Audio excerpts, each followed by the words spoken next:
In a statement released by the National Treasury, it confirms the identification of a malware on its IRM website.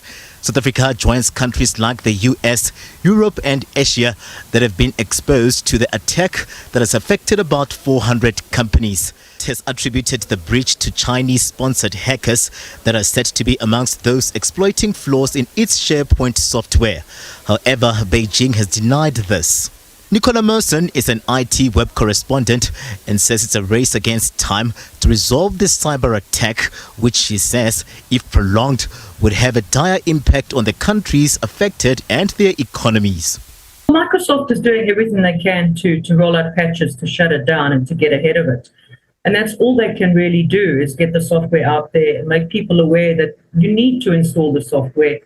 There are quite a few other security sites that are recommending very technical changes that can be made to help protect. So, and Microsoft is also working with the US government, part of the defense agency, the cyber guys.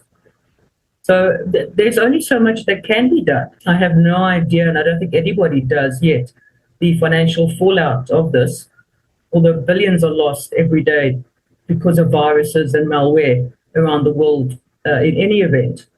Despite the security breach, the National Treasury has assured the public that it remains fully functional. It has confirmed that all systems and websites continue to operate normally without any disruption.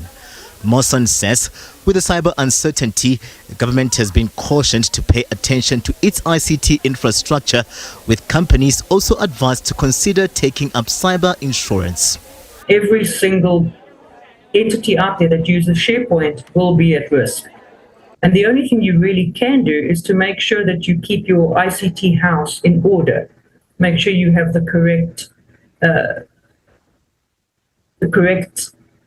software, the correct antivirus, the correct anti-malware.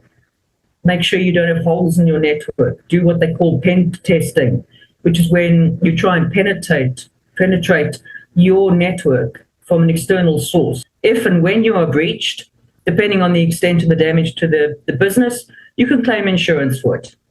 It's exactly the same as a home. The public has also been cautioned to tread carefully online, with some vulnerabilities noted.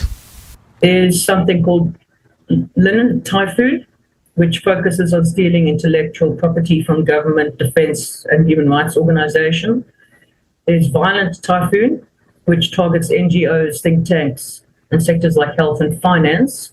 And then there's Storm 2603, which uses these same vulnerabilities to steal encryption keys. The hope is for the cyber attack to be contained sooner, described as a high-urgency threat, with SharePoint said to have a deep integration with Microsoft platforms, including their services like Office, Teams, OneDrive and Outlook, which has all the information valuable to an attacker. Katlego Logodi, SABC News in Johannesburg.